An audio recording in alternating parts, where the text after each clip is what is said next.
Hello दोस्तों, नमस्कार। मैं प्रिंस और आप देख रहे हैं स्कोर मोर। चलिए हम लोग आज इस वीडियो में देखने वाले हैं कि अभी तक रेलवे के द्वारा पर्वत यानी कि पहाड़ से रिलेटेड, माउंटेन से रिलेटेड जितने भी क्वेश्चन आज तक पूछे गए हैं उन सबको इस वीडियो में मैंने कवर किया है। तो उम्मीद है कि इस वीडियो से बाहर पहाड़ों से रिलेटेड कोई भी क्वेश्चन नहीं जा सकता है। तो आप लोग एग्ज़ाम से पहले इस वीडियो को करके ज़रूर जाइएगा। ये आपको हर एग्ज़ाम में, कोई भी वनडे एग्ज़ाम हो उसमें 1 नंबर तो ज़रूर दिलाएगा। चलिए हम लोग चलते हैं पहले क्वेश्चन की ओर। पहला क्वेश्चन है हमारा, किस पहाड़ी को ब्लू माउंटेन यानी नीला पर्वत कहते हैं। देखिए यहाँ पे एक कंट्रोवर्सी है, उसके बारे में थोड़ा सा आपको बता दूँ। नीलगिरी हिल्स जो है उसको भी हम लोग ब्लू माउंटेन कहते हैं, ये आपको भी पता होगा। और साथ साथ जो फोंगपुई पर्वत है, जो लुसाई पर्वतमाला के तहत आता है, वो कहाँ पे है, मिजोरम में, उसको भी हम लोग ब्लू माउंटेन कहते हैं। अब वहाँ पे आप लोग ऑप्शन के अकॉर्डिंग जाइएगा, ऑप्शन में क्या दिया हुआ है, ठीक है। और एक फोंगपुई राष्ट्रीय उद्यान भी है जो मिजोरम में पड़ता है। भारत की नवीन बलित पर्वत श्रृंखला कौन सी है। कहने का सेंस है नवीन पर्वत श्रृंखला कौन सी है, तो ये हिमालय है। नवीन पर्वत श्रृंखला भारत की हिमालय है।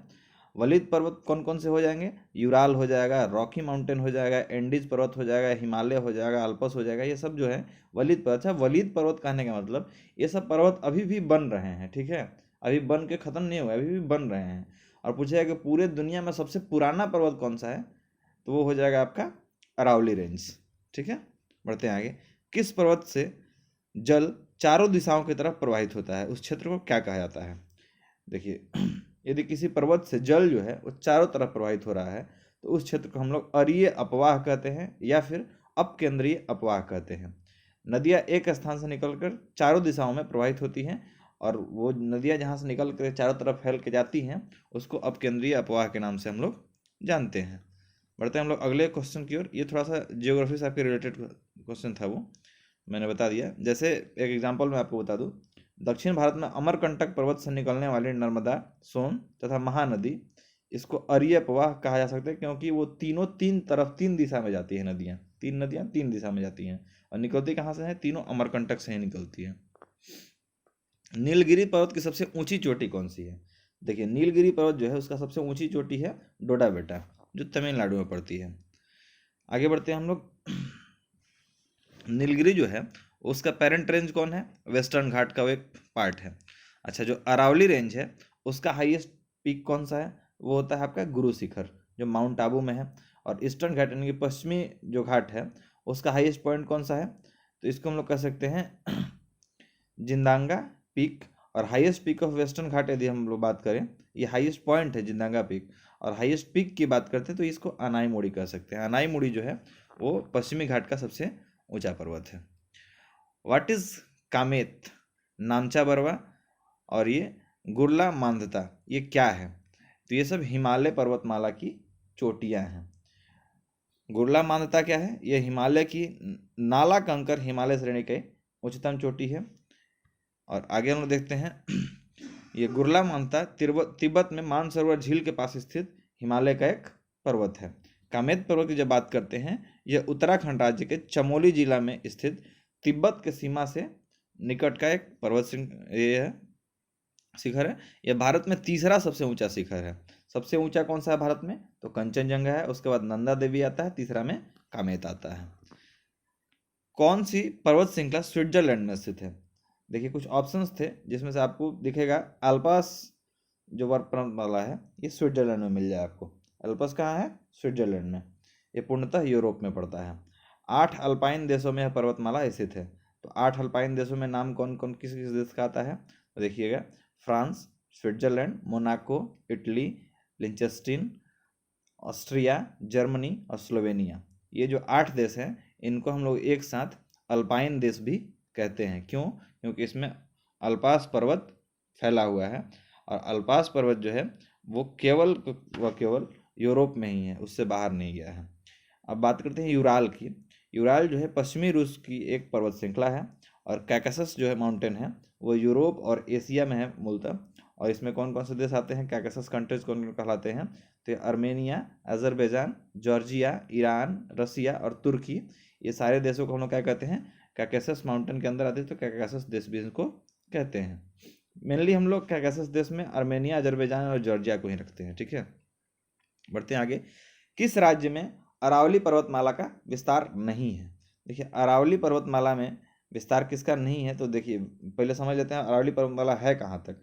तो दिल्ली, हरियाणा, राजस्थान और गुजरात तक ये 629 किलोमीटर में फैली हुई है। अब इसके अलावा ऑप्शन में आपको और कुछ मिल जाए और कोई राज्य मिल जाए तो उसको आप लोग कट करके निकल सकते हैं कि ये अरावली पर्वतमाला का हिस्सा नहीं है। और अरावली की सबसे ऊंची चोटी गुरु शिखर मैंने बता दिया, ये माउंट आबू है, ये 1722 मीटर ऊंचा है। भारत का सर्वोच्च पर्वत शिखर कौन सा है, यानी हाईएस्ट माउंटेन पीक इंडिया का कौन सा है, तो वह है कंचनजंगा। कंचनजंगा कहाँ है? ये सिक्किम में है। कितना ऊंचा है? 8586 मीटर ऊंचा है। आगे बढ़े हम लोग। अगला है हमारा माउंट K2, जिसको गॉडविन स्टीन कहते हैं। ये टॉलर है कंचनजंगा से, बट ये है कहाँ पे, तो पीओके वाले रेंज में है। ठीक है, जो पाक ऑक्युपाइड कश्मीर है उसके अंदर हमारा पड़ जाता है K2। तो जब पूर्णतः भारत में पूछे तो आपका कंचनजंगा हो जाएगा जो सिक्किम में है। और बोले कि मतलब लोकेटेड इंडिया के बाउंड्री के अंदर, मतलब एक आप सेंस लगा सकते हैं, तो उस हिसाब से आप माउंट K2 को कह सकते हैं, गॉडविन स्टीन को, लेकिन वो पीओके में पड़ता है। और K2 की जो बात करें तो ये वर्ल्ड का सेकंड टॉलेस्ट माउंटेन हो जाएगा, क्योंकि फर्स्ट पे आपका वो आ जाता है, मतलब माउंट एवरेस्ट आ जाता है। और highest peak located entire in India, तो ये नंदा देवी हो जाएगा, 7816 मीटर। मतलब नंदा देवी जो है वो पूरा का पूरा भारत में ही है। लेकिन जब हम लोग बात करते हैं कंचनजंगा की, तो इंडिया और नेपाल के बॉर्डर पे है, और जो नंदा देवी है पूर्णतः भारत में है। तो पूछेगा कि highest peak located entirely in India, मतलब केवल भारत में, तो हम लोग मारेंगे नंदा देवी को। बढ़ते हैं आगे हम लोग। हिमालय की सेकंड सर्वोच्च पर्वत चोटी कौन सी है? तो ये मैंने अभी बताया K2 है, गॉडविन स्टीन जिसको बोलते हैं, 8611 मीटर ऊंचा है ये। अच्छा, जो K2 है ये ट्रांस हिमालय के काराकोरम श्रृंखला में स्थित है। अब हिमालय जो है इसको 3-4 श्रेणियों में बांटा गया है। ठीक है, सबसे पहले आता है आपका, आप यदि मतलब इंडिया के तरफ से चाइना की तरफ बढ़ेंगे तो सबसे पहले आपको शिवालिक श्रेणी आएगा। इसके बाद आपको मतलब बृहद हिमालय आएगा, ग्रेट हिमालय, मतलब वही ग्रेट हिमालय, फिर नहीं शिवालिक, फिर मध्य हिमालय, फिर ग्रेट हिमालय, तब आपको ट्रांस मिलेगा। तो ये जो K2 है ये सबसे पीछे होता है, मतलब एकदम उस साइड में।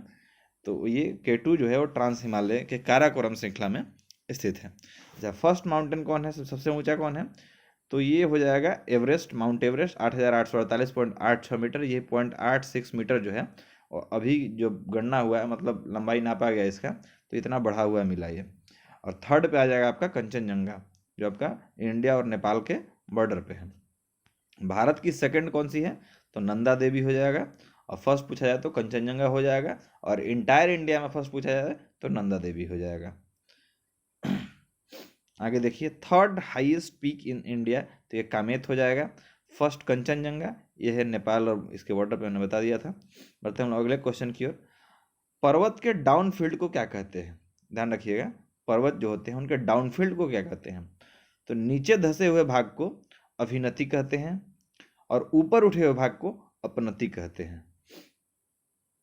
अपनति के रूप में ऊपर उठे हुए भाग को ही वलित पर्वत कहते हैं, जो हिमालय वलित पर्वत है। कौन से पर्वत श्रृंखला के बाद पश्चिमी मरुस्थल आता है? देखिए, अरावली जो पर्वत है इसके बाद, मतलब अरावली रेंजेस के बाद आपका पश्चिमी मरुस्थल स्टार्ट हो जाता है, जो आपका फैला हुआ है राजस्थान के एरिया में। नीलगिरी पर्वत से संबंधित गलत कथन कौन सा है? देखिए, अब नीलगिरी के बारे में मैं आपको थोड़ा सा जानकारी दे दूं। नीलगिरी पर्वत जो है भारत के पश्चिमी घाट की एक पर्वतमाला है। नीलगिरी पर्वत श्रृंखला का कुछ हिस्सा तमिलनाडु, फिर कर्नाटक और केरल में भी आता है। नीलगिरी की सबसे ऊंची चोटी डोडाबेटा है, जिसकी ऊंचाई 2637 मीटर है। किलिमंजारो क्या है? देखिए, माउंट किलिमंजारो जो है ये तंजानिया का एक निष्क्रिय ज्वालामुखी है। ये एक तरह का पर्वत बन चुका है। ठीक है, माउंट किलिमंजारो। और 3 ज्वालामुखीय शंकु, कीबो, ममवेंजी और सीरा, ये वहाँ पे और है। यह अफ्रीका का सबसे ऊंचा पर्वत और दुनिया का सबसे ऊंचा मुक्त खड़ा पर्वत है। ध्यान रखिएगा, अफ्रीका का सबसे ऊंचा पर्वत माउंट किलिमंजारो, और दुनिया का सबसे ऊंचा मुक्त खड़ा पर्वत माउंट किलिमंजारो। क्योंकि यह किससे बना है? ज्वालामुखी फूटने से बना है। ऊंचाई कितना है? 5,895 मीटर, 5,895 मीटर। विश्व के प्रमुख ज्वालामुखी पर्वत कौन कौन से हैं, इसका नाम एक बार आप देख लेंगे यहाँ पे। माउंट लोआ, ये हवाई द्वीप पे है। माउंट फूजी, ये टोक्यो में है, जापान के अंदर। माउंट वेसुवियस इसको बोलते हैं, ये आपका इटली में मिल जाएगा। फिर आगे है मायोन वाल्केनो, ये आपका फिलीपींस में है।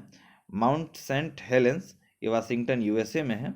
इस तरह से बहुत सारे पर्वत हैं जिनको मतलब जो मैंने बताया वो काफ़ी है याद करने के लिए, इससे ज़्यादा नहीं पूछा जाता है।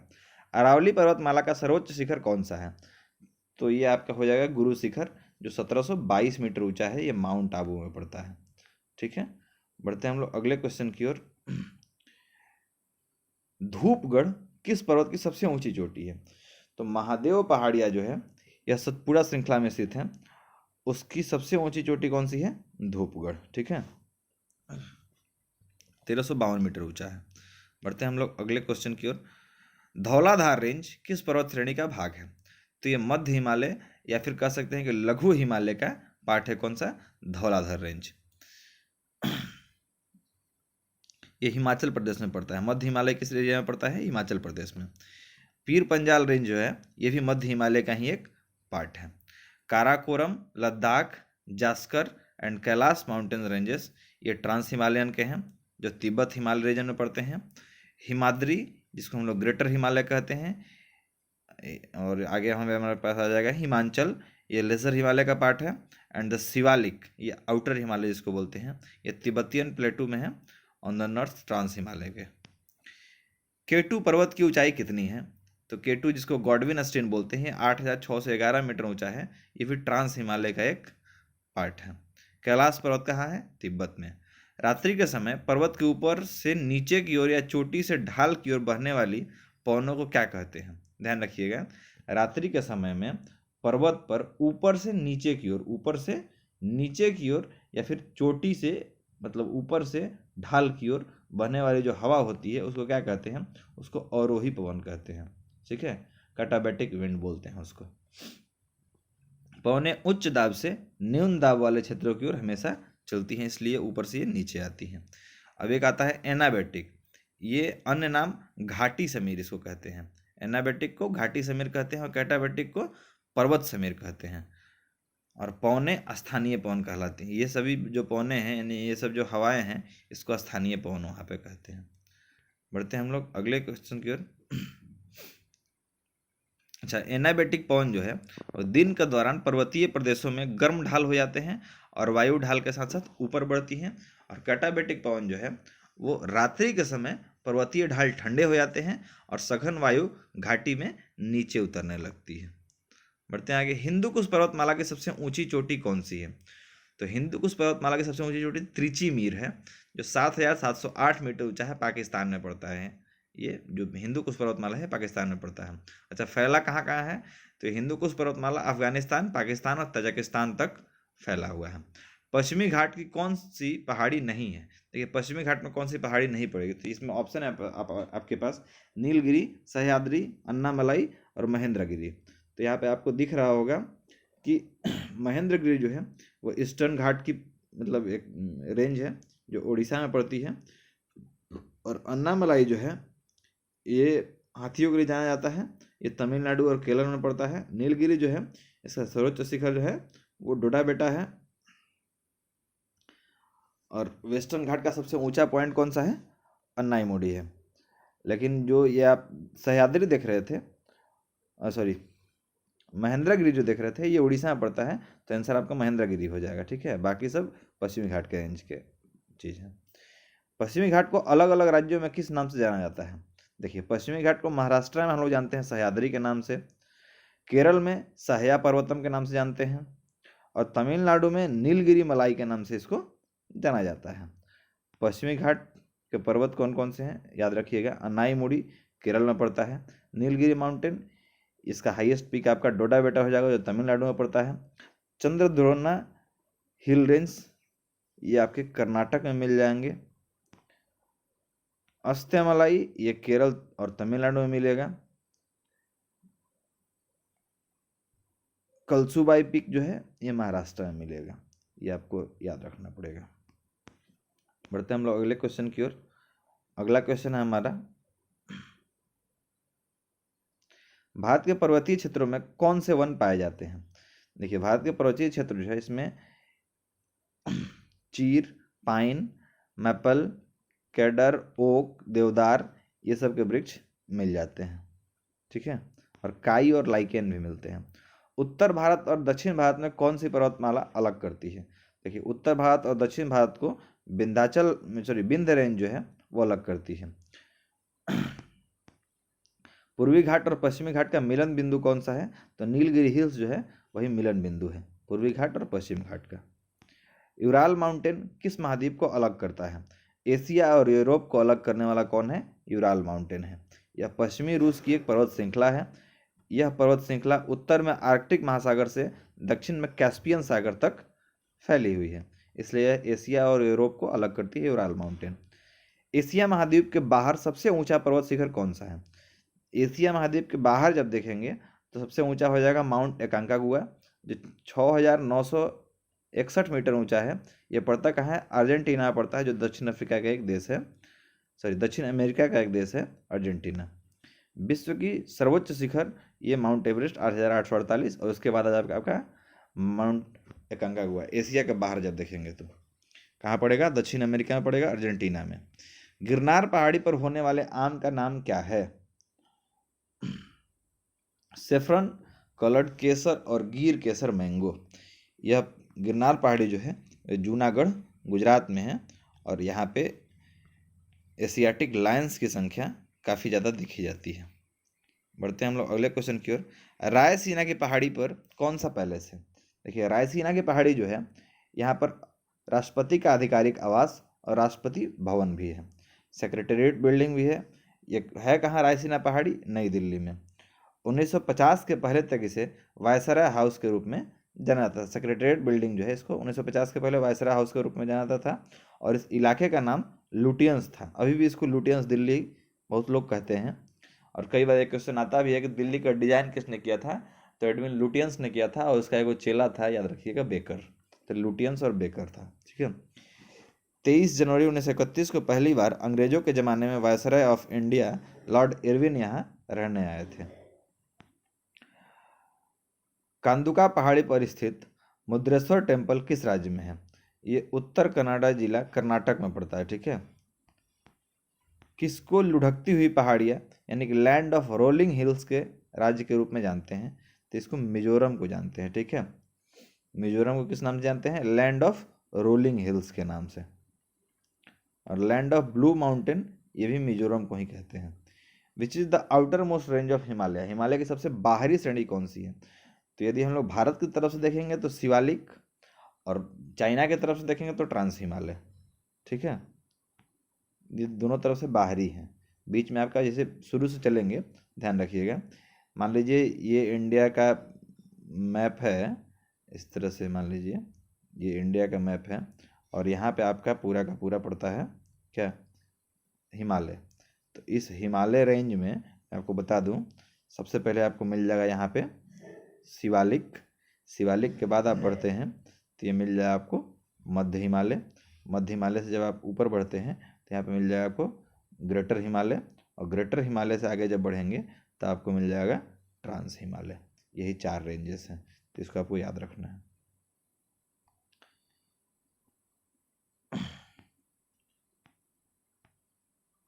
हिमालय के कितने भागों में बांटा गया है, तो 3 माउंटेन रीजन है इसमें। कौन कौन, वेस्टर्न, सेंट्रल और ईस्टर्न।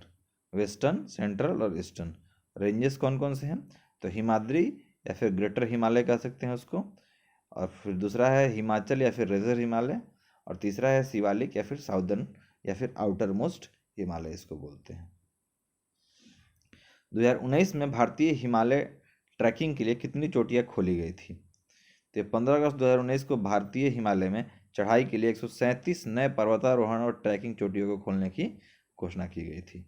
तो उम्मीद करता हूँ कि ये वीडियो आपको काफ़ी फ़ायदेमंद होगा आपके लिए, और इससे आप आगे आने वाले एग्जाम्स में काफ़ी लाभ उठाएंगे। तो आगे की वीडियोज़ के लिए हमारे चैनल पर ऐसे ही बने रहिए। अपने दोस्तों तक इस वीडियो को शेयर कर दीजिएगा ताकि उनको भी इसका फ़ायदा मिल सके। मिलते हैं अगले वीडियो में, तब तक के लिए धन्यवाद।